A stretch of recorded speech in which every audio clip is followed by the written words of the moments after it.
Lord Jesus, if anything else could go wrong, the best period of my life seems to have no end.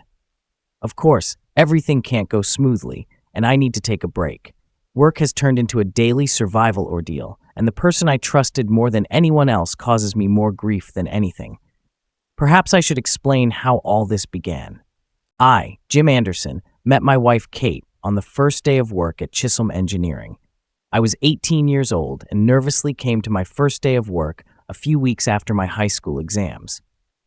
I was a good student and could have gone to college, but I knew it wasn't for me. I had already studied enough, and my parents couldn't afford to support me for 3 years of university education. Kate was a personnel assistant, helping the company recruit employees, and she was just magnificent. It took me 3 months to gather the courage to ask her out. I was sure the rejection would be soft, but she didn't refuse. She actually said yes and asked where we were going. I was so sure she would reject me that I didn't even think about where to go. 20 years have passed, and amazingly, we both still work at the same company, and 18 of those years have been happy in marriage. I led a project management group, while Kate made a meteoric rise and became the personnel director at a large machinery plant. We had 2 wonderful children, 16-year-old Amy and 14-year-old Jack. Everything was going well, a lovely home and a comfortable lifestyle. John Huckham has been my best friend since elementary school. In high school, we started hanging out with Rob Turner and remained friends, and a few years later, Rob's younger brother Paul joined us. Paul was the only bachelor among us.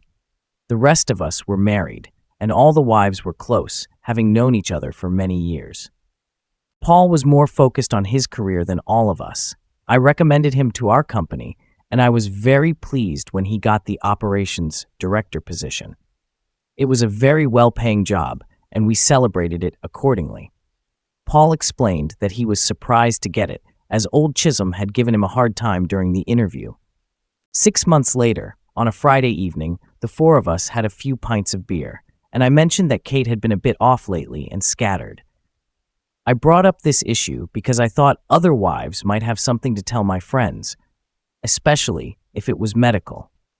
Nothing was said. The guys were concerned and agreed it was very unusual for Kate. I admitted that I had thoughts of infidelity. The guys didn't believe it could be true, but asked what made me think like that. It was hard for me to explain, apart from saying that something was off. Until that moment, Paul had been silent, but then suddenly he began vehemently defending my wife, stating that he works with Kate and that she had absolutely no interest in even looking at another guy, let alone I would be a complete idiot if I thought she would do that. It was almost a tirade, and I thought it was very strange. Paul was defending her too passionately. When I looked around, I wasn't the only one surprised. I remembered he often flirted with Kate, lots of jokes and small touches, and with the nature of his work in the company, they often went on business trips together. I confronted him, trying to understand the situation. He didn't react at all, but started to look guilty and became extremely agitated. Rob knew him better than anyone else and caught on to it too. He looked at his younger brother. "Please tell me you're not that stupid." At the same time, I almost shouted, "When did you start hitting on my wife?" Chaos ensued. We both stood. I tried to lunge at him. John and Rob managed to keep us apart. Rob dragged his younger brother out onto the street and told him to scram. "But I'm your brother. I'm serious. Get lost before I beat the crap out of you myself. You're despicable and a high and mighty jerk." John and Rob tried to say that maybe things weren't as bad as I thought and that I needed to talk to Kate to find out the truth. I agreed and went home. When I arrived, Kate was sitting at the kitchen table, crying. "I understand that Paul called to warn you. Is that true?" Kate didn't deny it, but downplayed it, saying it wasn't a romance. Supposedly, they were just fooling around during a business trip. I dug deep enough to confirm that fooling around meant sex. She swore it was a one-time thing under the influence of alcohol, but it didn't convince me. Rob genuinely defended her, and it seemed to me that there was something more here. I admit my reaction was unforgiving. Whether it happened once or 100 times, betrayal is betrayal, and I was completely stunned. Kate couldn't explain why she did it, and her apologies seemed insincere. In the following months, we separated and headed for divorce, which was bad enough, but to make the situation worse, Kate started seeing Paul again. This confirmed my suspicions that it wasn't just a one-time thing. Drinking with John and Rob came to a halt. It was awkward knowing their wives were friends with Kate. They invited me, but I wasn't in the mood for company, and I didn't have much money. Also, I thought they would discuss everything among themselves, especially since Paul was Rob's brother. Losing my wife because of one of my best friends was truly uncomfortable. I felt like I was divorcing my whole life. Kate got custody of our 2 children and kept our house. I knew Paul was spending time there. Despite this, I still paid half the mortgage plus child support. All I could afford was a small apartment in a crappy part of town. Even with the kids, it didn't help. They weren't too keen on staying with me and wanted to spend time with their friends who lived nearby our old house. At first, I took them with me for a few days, spending all my spare money on trips we all loved and regularly did when they were little. Then conflicts over time began. Sometimes they would go on outings with Kate and Paul, sometimes on school trips, sometimes to friends, an endless list of excuses. In the end, I hardly saw them for the last 2 months and missed them terribly. If it weren't for their sports, I might have completely lost touch with them. I always followed their sporting events and coached them both in football. Kate never attended their events, preferring to give herself free time, but now both she and Paul were attending everything. During a break in Amy's football match, I asked Kate why she was there. She became defensive, saying they were her kids. "You never used to care about this before." "Well, I thought it would be beneficial for the kids to have support during our separation. If you're only doing this for them, not for yourself or to prove your point, you wouldn't be doing something as petty as trying to shove it in my face with your boyfriend. Don't be ridiculous. It's over between us. And now you absolutely don't interest me." With that, she hugged Paul and leaned into him. I walked away, feeling defeated once again. Work was simply torture. I had to regularly see Kate and Turner. Worst of all was the endless barrage of comments from his team guys. It seemed they took pleasure in teasing me. I knew they were looking for reactions, and I just tried to keep my cool. Fortunately, my team was a salvation, especially a new recruit named Josh. He was a former military man, barely in his 20s, and he had lost both legs. He didn't elaborate on what happened, and I didn't ask. Depending on the level of pain, he used either prosthetics or shortened versions he called stubbies. He was very reserved and quiet, mostly keeping to himself. But when it came to logistics, he was a mastermind. I didn't know anyone better who could retain so much information and react so effectively to complex changes. Once I was surprised when he calmly asked me why I put up with so much crap. I tried to tell him about my sorrows and crap in life and immediately felt stupid considering everything he must deal with. He looked at me with a serious expression. "It all comes down to a simple choice, to live or to die." "Did they teach you that in the army?" He started laughing uncontrollably. "No way, that's too profound. It's a quote I ripped off from the movie, The Shawshank Redemption. The British infantry version would go like this: 'Just get busy living or get busy dying, you idiot.'" I joined in his laughter, realizing it had been months since I had laughed properly. Finally, I saw a light at the end of the tunnel when Marie, the company's accountant, asked me out. I hadn't even thought about dating, and she caught me off guard. I had known her for years, knew she was divorced, and she was a wonderful person. We went out several times until Kate caught wind of it. Rumors reached me that Kate was slandering her and calling her names, but nothing could be proven. Marie came to meet the kids, but they behaved terribly, first ignoring her, then recounting their mother's opinion of her. I was shocked by their behavior and told them so. Marie was a gentle person and was very upset, then she insisted on leaving, despite my apologies. I told the kids to go home to their mother and, at the same time, tried my best to contain my anger. I called Marie many times, and when she finally answered, she explained that she didn't want to cause problems in my family and that it was better to end everything now than later.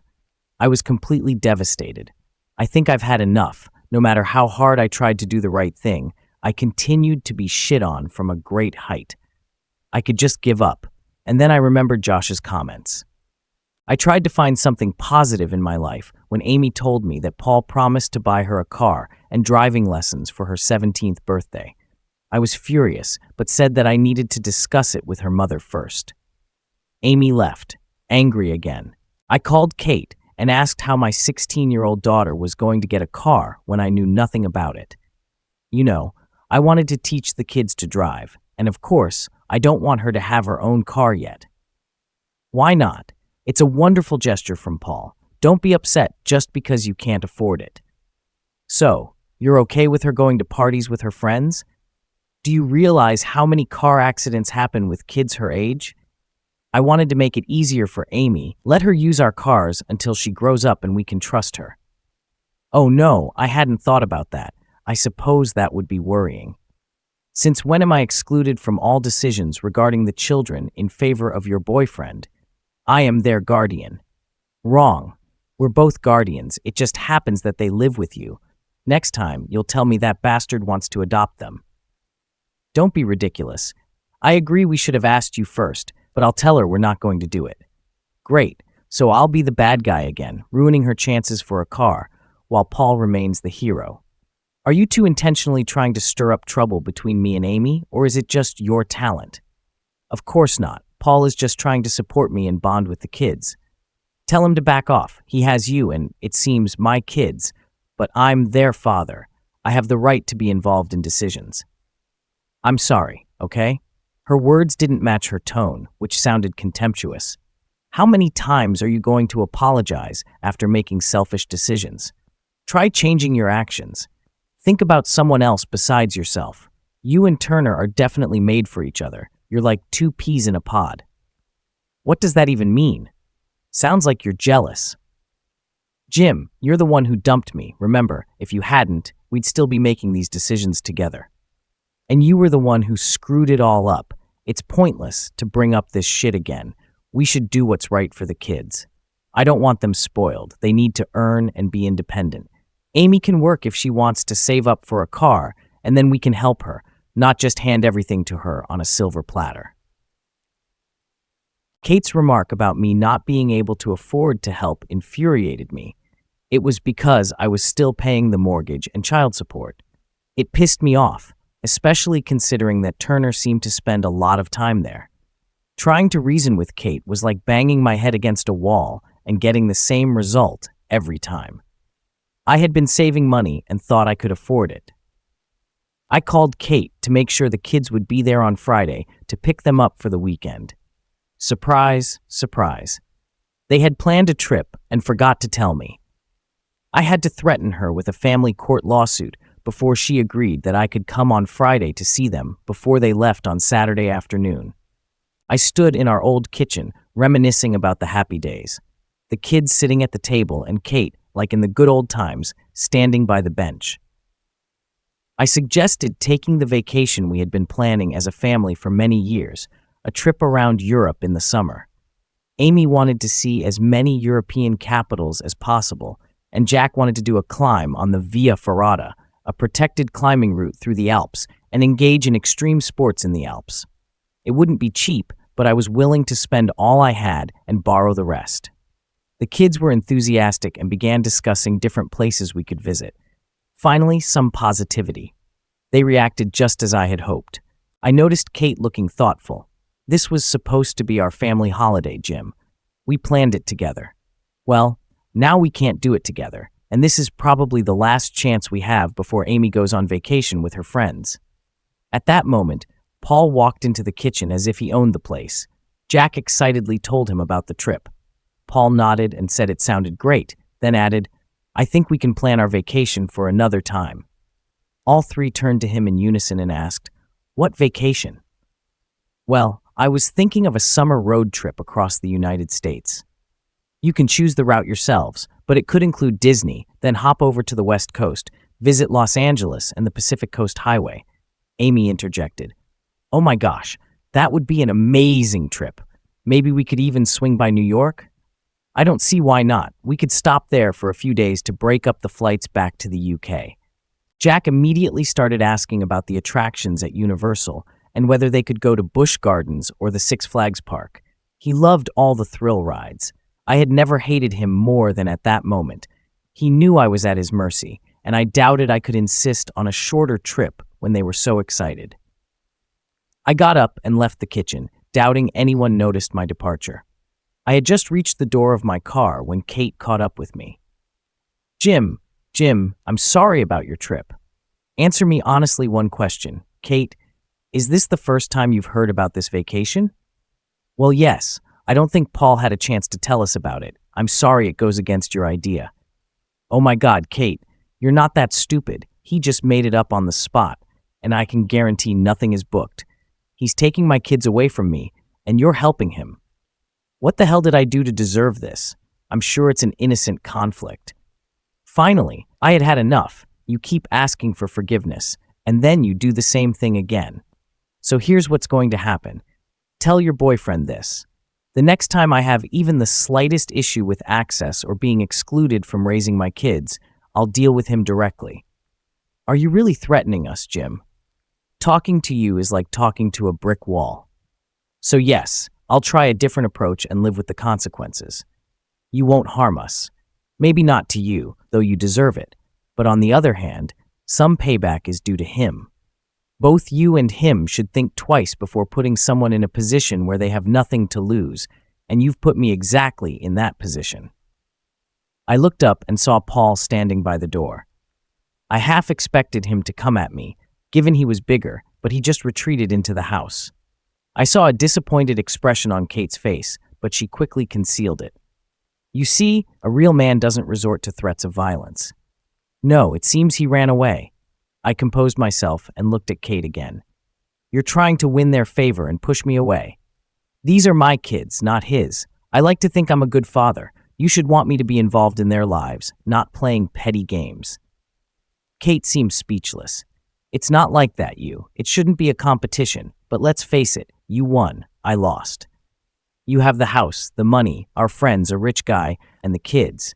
Your victory doesn't mean I have to lose every time, Kate. The old Kate would have understood this much sooner than me. She just stood there with her mouth open, not saying a word. For God's sake, I give up. I want to talk to the kids again tomorrow without that jerk around. I jumped into the car and sped off, leaving Kate standing there looking like a goldfish. Before entering the house, I made sure Turner wasn't there. The kids were sprawled on the couch in our old living room, looking as if it was a great effort on their part, and Kate stood at the threshold. Don't worry, I won't take up much of your time. There was no verbal response, but Jack managed to lift his eyes to me. I know the breakup is hard on both of you, and I wanted to remind you how much I love you, just like your mom does, and that will never change. Kate looked surprised that I mentioned her. But I don't understand what's happening to you. I can barely recognize you lately. You're great kids, but now you have this snotty attitude, like things aren't good enough. I love you to bits, but I deserve better than to be a laughingstock. If you want to move on with your mom and Paul, I'll back off. If you want stuff and big holidays, Paul is your man. What I won't do is show up every weekend to listen to lame excuses about how busy you are. Kate tried to interrupt. I doubt. Yes, I've heard enough of what you think, and I'm talking to my kids, maybe for the last time. I can't buy you what he can, but I still want to spend time with both of you, doing sports, going hiking, whatever you want. I know it's not Florida or somewhere else, but we would be together, and both of you will be off to college soon. Still no response, except for awkward glances and fidgeting. The way you behaved with Mari was unforgivable. What gives you the right to treat someone like that? We didn't raise you like this. I've never been so ashamed of my family. I hope you're all happy. She won't have anything to do with me. Kate got angry. Well, she wasn't good enough, Really, Kate, what did she do to you? She's a wonderful person, and all she did was agree to go out with me. You were sleeping with a lover when we were married, and I never judged you. But congratulations, you scared her off so much that she got worried because of my psycho ex-wife and kids. I winced, realizing I had said all this, and cursed in front of the children. Amy and Jack looked shocked. This information seemed to be a revelation to them. I turned to Kate, and here's another thing. Thanks to Turner poking me about the lack of funds, I checked with the child support agency, and they think I should have counted the mortgage towards part of the alimony. So expect an assessment and review. Maybe the lover boy can step up and pay for my house where he seems to be living. Amy lifted her head and looked at her mom. Dad is still paying. Her voice trailed off, and Kate returned to her golden fish pose, and the children didn't look much better. It didn't seem like I would get an answer from any of them. I stood up again in distress, muttered something about letting me know, and left. Back in my humble apartment, I wondered if I could afford to move. I forgot to mention to Kate that my lawyer advised me to continue paying the mortgage and reduce the alimony. This ensured a roof over my children's heads, but he believed it could be a good investment as property prices were rapidly rising. And when Jack moves out in a few years, she'll either have to sell or buy me out. The phone rang. It was Amy. I wondered what the next misfortune in my life would be. I answered, and Amy said that Jack was on speaker with her and hastily said, "We figured out that you're owed 6 weekends and 4 weeks of vacation, and we were wondering if you still have the desire to go on a tour of Europe this summer and include the Black Forest, see the Alps, and drive through Italy." Her words flowed in a nervous stream. "Do you remember those places?" Of course, we talked about it for many years, and it should be much warmer there than in Scotland. And Dad, well, we regret how we behaved. Mom never said it was her who cheated. We thought it was you, and that it was supposed to be with Mari. And Paul talked as if he paid for everything after you left us. "I don't care as long as I can get my kids back," Jack chimed in. "You're wrong about Paul. We actually don't like him. He's a jerk." Honestly, I tried not to laugh. "Jack, that's not the impression you guys gave. We thought that if you couldn't see us, then that you could come back." "That's never going to happen, Jack. It's over between your mom and me. She left, but I want to be there for both of you." Amy picked up from Jack. "The thing is, Dad, we think Mom feels the same way. He's not really here that often, but he shows up if you're going to pick us up. They argue a lot, and often because of you." "It's hard for me to believe that. Your mom has just been it's been difficult to communicate with her since we split up. I'd even say she hates me." "I don't think so, Dad. I think she knows she made a mistake." I sat in Kate's human resources office at work. My nose was broken, and I tried not to get blood on what looked like an expensive carpet. Kate was furious when she saw me. "Good Lord, Jim. Fighting at work is a serious breach of discipline. I'll have to fire you." "What's the matter? Worried you'll lose your alimony?" "It's pathetic, grown men fighting. You know we had to call an ambulance for Bob. Well, he deserved it. I think I did pretty well, considering there were 3 of them." "Grow up, Jim. This is a complete disaster. It's so bad that now the old man is coming." At that moment, Turner burst in, and I tried not to smile as I looked at his swollen lip and bruised cheek.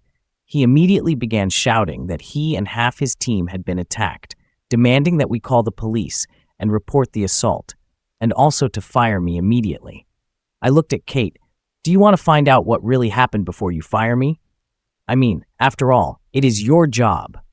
A deep voice echoed through the room. "I agree." I turned around and saw Old Man Chisholm, the chairman of the board and founder of Chisholm Engineering. These days, he rarely visited the factory, but still had an imposing presence and a corresponding reputation.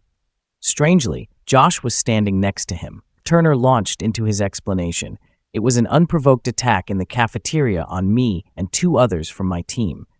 An unprovoked attack by 1 person on 3 seems a bit odd, don't you think?" "So what happened, Jim?" "Well, I might have swung first, but being outnumbered, I wasn't going to wait around."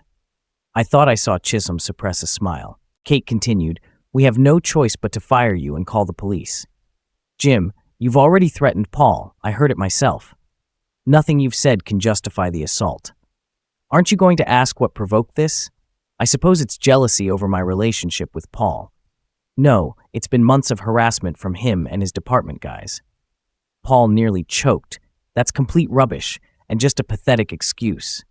Then Josh spoke up. "I can confirm that everything Jim said is true." Paul looked at him with contempt. "Who the hell are you? If you think you know what's best for you, don't stick your nose in other people's business." Josh is my grandson, replied Chisholm, and I trust him more than someone like you. I managed my surprise and pulled out my phone, scrolled back, and pressed play. Hey, Cookie, our boss was late this morning. He probably thoroughly checked your addresses. The room became uneasy. I saw Kate glance at Turner. I scrolled further on the recording. You know she was screwing him for months before you split. Did you know? Are you one of those cuckolds who enjoys watching someone else screw their wife? Kate's face turned crimson, and Turner yelled, This is complete rubbish. I fast-forwarded again. The next voice was Turner's. Shame you were always late for work, Jim, and didn't get that manager position. I looked at Kate. Have you ever seen me be late for work, even once since we've been here? He blocked that and told me about it, told me to keep away because it will happen every time. I switched to the recording from the cafeteria. It was Bob Marsden's voice.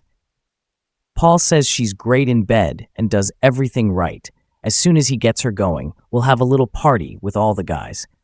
Maybe we can even get your sweet daughter involved. Sounds of scuffle and fighting followed, and then the recording cut off. That was the last comment I reacted to. You're still the mother of my children, and the mention of Amy. Well, Kate glanced at Turner, and he awkwardly shuffled. I didn't know that idiot Bob was going to say that. He was just trying to provoke him. Old man Chisholm spoke up. Officially, all participants are suspended from work pending investigation and disciplinary hearings. And officially, Turner, get out of my building and take your buddies with you. Whoever calls the police will never work in this industry again. You're done. Worst appointment in my life. Don't even think about competing with me. You'll regret it. He nodded to the guard at the door, who entered, and then escorted Turner out. Chisholm turned to me. In light of all this, I would say you handled it well, but you should have come to me. Go home, Jim. Get yourself together. Kate, we need to talk. I can't believe such behavior went unnoticed, even disregarding your role in this matter. As the HR director, you should have been aware of what was going on. Tears were streaming down Kate's cheeks. You know that's not true, Jim. It wasn't for months, just once, and I regretted it as soon as it happened. I walked out with Josh, thanked him for his support and advice, and offered to buy him a pint of beer or more. I'd love to, but I have to go to the regiment on Sunday. Usually, I just go to the mountains to be alone, but they've called me in for something official. No problem, maybe next time. And what about the old man being your grandfather? I didn't want to bring that up or use it to my advantage. I was going to tell him about your troubles, but I figured you should find a solution yourself, and then I'll help. After all, he today that sheds his blood with me shall be my brother. I started laughing.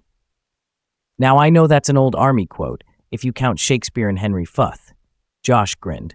That's the one, from Band of Brothers. They used it in officer training. For everyone else, it was too pompous. That evening, Kate came to my apartment, and I reluctantly let her in, asking what had happened with Chisholm. He confirmed that Paul and 2 others involved in the fight will be fired. Other team members admitted to harassing you and said Paul instigated it. I received a reprimand and a final written warning. Are they going to the police about the fight? No, the guys confessed to the harassment and want to bury it all. They claim it was just disagreements that got out of hand. Did you talk to Turner? Ask him why he did it? He wanted to get rid of you because he thought I was still in love with you. He said all the talks were aimed at making you snap and quit, but you didn't take the bait, just ignored them. He's gone mad. If you love someone, you don't cheat on them, lie to them, or treat them like crap. You've been treating me like crap for months now. I'd even say you enjoy hurting me. Kate began to hysterically sob. None of this was supposed to happen. It was a mistake. You weren't supposed to find out about it, and you weren't supposed to leave me. Everything that could go wrong did. I thought if you missed the kids and your life turned to crap, you'd give me another chance, but it didn't happen. Paul was just trying to make you jealous more than anything else. I have no real feelings for him. So you were a bitch because you wanted me back? Seriously? Take responsibility for your actions, Kate. You're the one to blame for all of this. I have no idea who you are. The woman I married would never do such things. She was kind and caring. What happened to her? I messed up everything when I realized you weren't coming back, and with the divorce, I felt like I had to see it through. The kids, our friends, and my family couldn't believe what I had done. John and Rob refused to be in the same room with us. I didn't see their wives and families for months. I had to prove that it would work out between us and Paul, otherwise I would have thrown everything away. I had to prove I made the right decision and that he was the best man. My life with Paul had to be perfect, and the more I belittled you, the better my decisions looked.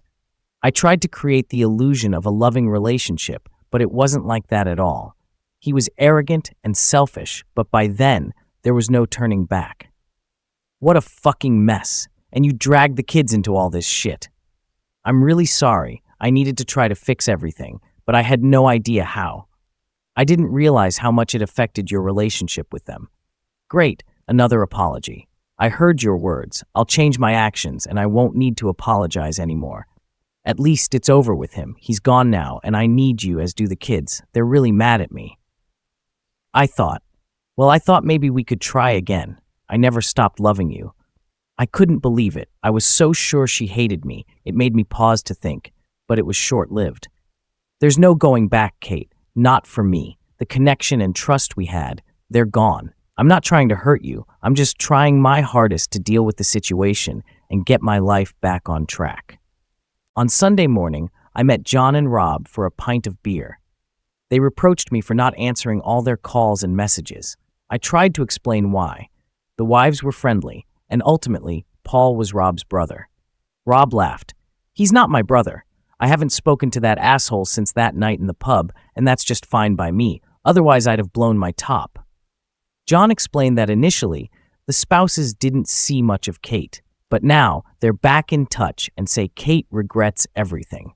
She believes if she hadn't started seeing Paul again and been more sensible, we could have gotten back together. I wasn't sure about that, but I was sure it was nice to talk to friends again. We started talking about other events in our lives when I accidentally glanced at the TV screen. There, in full ceremonial dress of the Royal Fusiliers, stood Josh, laying a wreath at the cenotaph before members of the royal family and the great and good of the country. He had a chest full of medals. I turned up the volume to hear the commentary, explaining how Josh earned the Victoria Cross, saving fellow Fusiliers under heavy fire and repeatedly going back before losing consciousness from the blast of a rocket grenade. They then talked about his struggle for recovery. I was stunned. I couldn't imagine what Josh and others had to face. My own plight paled in comparison to this. In reality, contrary to stories, once Kate stopped being a bitch, life got better. I saw the kids more often than planned, plus all the sports events. It was an unofficial joint custody. They stayed when they wanted and were always happy to see me. The child support agency reduced the amount I paid, offsetting the mortgage as they suggested. I got promoted at work and received a huge bonus. Chisholm said he wanted to avoid lawsuits for harassment or constructive dismissal. I returned to old hobbies and planned to travel more. I was shocked when Marie showed up at my new cottage with a terrace. We hadn't spoken for several months, and I didn't think she knew where I lived. Somewhat uncertainly, I invited her in.